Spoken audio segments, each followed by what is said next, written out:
Hello folks, welcome to our next recorded lecture for ML103. This is Beyond the Pyre, Norse Funeral Practices as Aesthetic and Plot Device. So what we're looking at today, what sort of funeral practices do we actually see amongst medieval Scandinavians? And how do reflections of these practices, how are they included in a substantive fashion in our case study games? Because that is the interesting thing.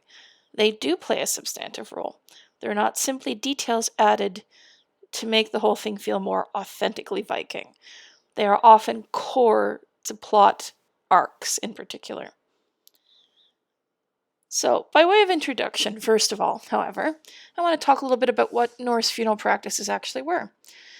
So one of the best known images associated with funerals and medieval Scandinavians in the popular imagination is, of course, the image of the burning funeral boat. It is something that we see across many forms of media, textual media certainly, but especially visual. And I suspect that's because, as a visual, it can be quite spectacular. There really have been some remarkable variations on the stereotypical Viking funeral. I remember being particularly struck by Lagertha's funeral from the Vikings TV series because it was set during winter, and they had to find a way to break through the ice so that the boat could leave the harbor. Now, in neo-medieval works, the burning funeral boat communicates a definite message to the audience. It says, hey, you're dealing with a culture very similar to the Vikings. So an example of that can be found in The Witcher 3 Wild Hunt, when Geralt first makes his way to the Skellige Isles, just in time to see the deceased King Bran sent off in his funeral boat, complete with a young woman who sacrifices herself to accompany him into eternity. And that's the image you see there on that slide. Now, the burning funeral boat is certainly one way in which the Scandinavians practiced funerary rituals, but it was not the only way. There was actually a lot of diversity in how they were dealt with after death, and there are a lot of examples. So for instance, there are 28,000 cemeteries dating to the period between 100 and 1000 CE in Sweden and Norway alone, and that's just Sweden and Norway. Half of those date the Viking Age. When you throw in Denmark, Iceland, Greenland, the Faroe Islands, plus Viking-era graves in other territories, we're looking at millions of graves, basically. This is a huge corpus of archaeological data, and it's difficult to draw conclusions just simply because of the sheer amount of information. Plus there's strong evidence that not everyone got a grave that can be detected archaeologically. It's hard to say who's missing. Some estimates from scholars say that up to 50% of the population do not show up after death in the archaeological record. Now, some general statements can be made. Most graves do contain a single individual, sometimes two. Sometimes an adult burial will have the remains of a child as well, especially if it's a female burial. Sometimes a second or third corpse is added to a grave later. Now, there are some mass graves, usually connected to battles, executions, or epidemics. We do think that multiple simultaneous burials were rare, and when they did happen, tended to happen in boats. Now, I did assign a couple of additional readings specifically for this lecture from your Viking Age reader, just because we couldn't really squeeze them into tutorials, and they do provide some useful background. So just to give you some exposure to what our documentary sources tell us about funeral practices as well. Snorri, for instance, tries to give a bit of a history of funeral practices in his work. He talks about the age of burning and the age of burial mounds. Obviously, the reasons he gives for the switch are not historical. First of all, he's trying to provide a logically consistent explanation with his own take on Scandinavian history. Secondly, of course, burning and burying are going on at the same time. But it is an interesting attempt to provide sort of a survey. Now, there's another interesting excerpt from one of his sagas where he talks about ashes being taken out to sea or buried in the ground, and how burial mounds were made for outstanding men, whereas men who just had manly qualities would receive memorial stones. Now, meanwhile, he gives a very classic view of the funeral boat and female participation as a sacrifice or burial companion in his story about Balder. Now, the last excerpt from that reading on funeral practices talks about a dispute about taking the weapon of a dead man into his burial mound. His mother insisted that only someone willing to avenge the dead man should pick it up. Also, note in that case that the burial mound is raised despite Gunnar having been an outlaw. So your legal status in life does not necessarily have to affect your treatment in death. The other reading I gave you for here was A Muslim Diplomat Meets Rus Merchants on the Volga River, which is an excerpt from Ibn Fadlan's account of his journey into the north. This is an Arabic account of northern funeral practices. These are likely to be the Eastern Scandinavians who went Russia-ward rather than England-ward. Now, he gives a very elaborate description, as you will remember if you read the document. Is it 100% accurate? We have no idea. Even if it is, this sort of elaborate funeral was probably not common. Ibn Fadlan did get a little fanciful at times. I mean, the whole saga with the female slave's death ritual seems overly elaborate, especially, her having frequent sex with X number of men over the course of days. To be fair, there are points of similarity with other accounts. So, for instance, the building of a burial mound over the boat once it had burned is worth noting, as is the use of grave goods. He was accompanied by his weaponry, not just animal sacrifice. Now, you can make an argument that there are basically 3 different levels of funeral practices observable when you look at evidence from medieval Scandinavia. First, they had to decide whether to burn or bury the body. This varied by region, but we also see both practices existing alongside each other. And I will just hazard a suggestion that this may also have been affected by the time of year that somebody died in. It's a lot easier to dig up the earth in summer or early fall or late spring in Scandinavia. Second, they would have had to decide what the grave was going to look like. Was it going to be an earthen mound, or will you lay out stones in patterns? There are a variety of different options, rectangles, circles, ship shapes. Are you going to actually bury them inside ships or other vessels? And there were multiple combinations of these different options as well. It's hard to say why certain decisions would be made. It could very well just have been personal preference, variations in local belief, expressions of status that we cannot understand because we don't have the information to understand. Thirdly, we're fairly sure that what was done during the death rituals was probably varied as well. There are some interesting oddities in the archaeological record. There's a whole sequence of burials, for instance, where each corpse has a white pebble in their hand. What did that mean? We don't know. Grave goods can be arranged in very specific ways. Sometimes strange things were done with sacrificed animals. There's one grave where 2 horses were bisected, so they were cut in half, and then the halves were exchanged before they were laid out in the grave, so you have these mismatched halves of horses. All of this clearly had meaning, we just don't know what that meaning was. And it's also important to remember that in most cases, the remains of a cremation would not be enough to account for the full corpse. Most Viking Age cremations seem to have contained less than 1 liter of remains. Now, were the ashes separated and stored elsewhere? Were they buried in multiple monuments? And, in the end, why were some bodies buried and not burned at all? There's just as much diversity between different burials or inhumations, including some very odd cases, like a grave at Birka, where a woman is placed on a man's lap and held there with a chain. I could go on, but I think you're likely getting the gist of things. There's a lot of diversity here. It's impossible to draw specific conclusions, and we are in the dark as to what a lot of this means. Now, obviously, our big question is, how are representations of these funeral practices playing a role in our case study games? Now, obviously, the various barrows, ruins, and catacombs you find traveling through Skyrim are a great source of treasure. You find the treasure in burial urns of various sizes and shapes, on corpses, in chests, some of which are trapped, some of which have to be unlocked, some of which are both. Occasionally, you will find treasure or valuable objects just sitting around on tables and chairs in the tombs as well, especially if they're books or potions. Now, coins, weapons, and gems are much more likely to be in urns or in chests. This is just really a very basic gaming mechanic that you often see in medieval fantasy games.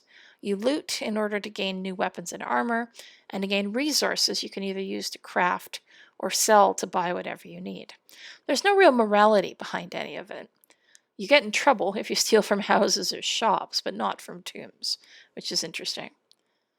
Now, the tombs also can provide an additional level of challenge from the standpoint of gaming mechanics, because of course there may be trapped doors, trapped chests, obstacles that you have to find your way around, hidden levers, that sort of thing. Now, in general, traps are depicted as something to be avoided. This relies on a stereotype that people in pre-modern societies frequently rob tombs. Is this true? Well, yeah, they did. They did rob tombs. Sometimes people did take a degree of precaution against that. Not so much in early medieval Europe, but there are some laws against grave robbery, even in that period. If you want tombs that were possibly booby-trapped, you really got to look at China instead. Now, there's rarely any real sense of why this treasure is in there in Skyrim. Why you find things in burial urns. Is it an offering to the dead? Quite possibly. Perhaps, in a sense, this is all grave goods. But it's never specified. It's because it exists to presume upon a stereotype. Specifically that ancient or medieval tombs are going to be worth raiding because they are going to contain precious objects. And by that I don't mean just gold and silver and jewelry. Now, we get a very different use of funeral practices in Assassin's Creed Valhalla. Now, one of the later game plot arcs in Assassin's Creed Valhalla is set in Nottinghamshire in northern England and deals with the story surrounding the death of a Jarl and friend of Eivor, Hemminger, and the question of who should follow him in his position. Now, Hemminger is an old friend of Eivor's family, and he's wounded in battle against the Picts, which hastens his death. But he had actually called Eivor there in hopes of helping him determine who his successor should be, whether it's his son Vili, who's the dark-haired guy in the picture there, or his right hand, Tryggvi, who's an elderly fellow. I didn't immediately find a picture of him, sorry. Now, obviously the answer Hemminger wants is Vili, because he wants his son to succeed him, and his son is Eivor's childhood friend, but he's really not into the idea of becoming Jarl. He wants to be a warrior and a wanderer. It's causing Hemminger a lot of angst. Now, Eivor does get the chance to talk to Vili about becoming Jarl, but just almost right after they have this discussion, news reaches them that Hemminger has died, or is dying, rather, and it all becomes considerably more pressing. So here's where the funeral practices become a huge part of the plot. There is a week of celebration of Hemminger's life before the funeral. This is time enough for some of Eivor's clan to reach Nottinghamshire with a grave gift. It's important to him that they do so because of the old alliance between their clans. The gift for the pyre, which is built in a prominent high point near Hemminger's settlement called Odin's Rest, is a shield. Now, Eivor is unsatisfied with it and takes Vili's suggestion of seeking out an exiled artisan to add a little something to it. And this is a rune that would sum up Hemminger's life and impact. He has to seek out this hermit, then choose whether he wants the engraved rune to celebrate Hemminger's strength, wisdom, or determination. This doesn't really matter except on a role-playing level. I mean, you decide what you think Hemminger meant to Eivor based on what you learned of their past before he died. Now, Eivor also has to help out Tryggvi, who is struggling to keep things under control in Hemthorpe as the celebration continues. After all, it's a Viking funeral. There's a lot of drinking going on. Eivor has to find a way to deal with a fire in a house where liquor for the pyre is being stored. It's rather explosive, I'll just put it that way. They also have to figure out how to deal with a Christian inhabitant of Hemthorpe who got caught spritzing Hemminger's corpse with holy water. He was doing this out of respect, of course. He actually genuinely loved Hemminger and wanted to make sure he was accepted into heaven. But the Norse settlers were not happy, and they wind up barricading him in his house. It's an interesting moment, actually. And what else did Ivor have to deal with? Oh, right, the drunk attacking the roosters. That's just a running thing in Assassin's Creed, is death chickens. Now, some of this is largely comic, but it's referring to the celebratory aspects of funeral rituals. Now, in a more serious quest set just before the funeral itself, Ivor seeks out Hemminger's seer, trying to see if she's seen anything about who the next Jarl should be.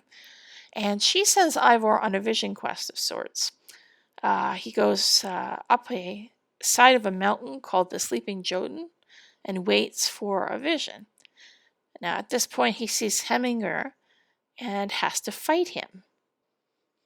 He's actually very shocked that Hemminger isn't already in Valhalla, but the act of fighting him helps send him along his way. And finally, he has to choose whether or not to let Tryggvi sacrifice himself on Hemminger's pyre. Tryggvi's elderly, and he's not really interested in being Jarl. He's heartbroken to have lost his longtime friend. Now, after all of that is said and done, Ivor still has to decide who's going to be Jarl. If the choice is Vili, Vili steps up and seems prepared to be a decent leader. And certainly he offers the Raven clan an alliance. Well, the alliance is already in existence, he just confirms it. If Ivor chooses Tryggvi, on the other hand, Vili joins Ivor's crew as a raider. The interesting thing is that neither is the wrong choice. There are no bad consequences for either the people of Nottinghamshire either way, or for the Raven clan. It's not a plot arc that has much impact on the game going forward either. It just sort of seems to be there to allow for some reflection on life, death, and what happens when a new generation is expected to take over.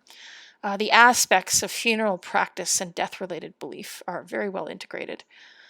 When the pyre is finally lit at the end, you can talk to a number of NPCs, some of whom you know. Halfdan Ragnarsson comes from Jorvik as a show of respect. But there are also a number of unnamed NPCs who are willing to discuss what Hemminger was to them and the impact that he had on their life. It's a really nicely reflective arc on the whole. I quite liked it. And finally, we're not going to talk in too much detail about God of War because we've already discussed this. In this case, funeral practices drive the entire plot. You know already that it is a funeral ritual that sets the whole story in motion. Atreus and Kratos are trying to honor Faye's wishes and spread her ashes from the highest peak in all the realms. You do see the pyre being prepared at the beginning as well. Kratos is gathering trees to build it. Now, in taking down the marked trees, which was a specific request of Faye's, he's breaking the protective magic that she had once established around their home. Now, this is also her wish. She wanted to force the Asgardians to come looking for her, because if you remember what I said in that introductory lecture, she, of course, is a giant. She's the last guardian of the giants, trying to safeguard things on Earth, Midgard. She also wanted the Aesir to come looking for her so that Atreus would be forced to go on this journey and to find out the truth of his heritage. And it really is this emotional aspect that keeps driving Kratos and Atreus forward. They're fighting each other as father and son at the same time that they're honoring Faye. So it's interesting how easily and fluidly funeral practices can be integrated into Viking-related games. I suspect it's because they're seen as such a key part of their culture, rightly or wrongly. It feels authentic to us. And that's the big thing, right? As always. Can also be used to drive narrative and character development, as well as to create some more mechanical aspects of gameplay. Okay, folks, I'll be back shortly with the next lecture up. Thanks very much.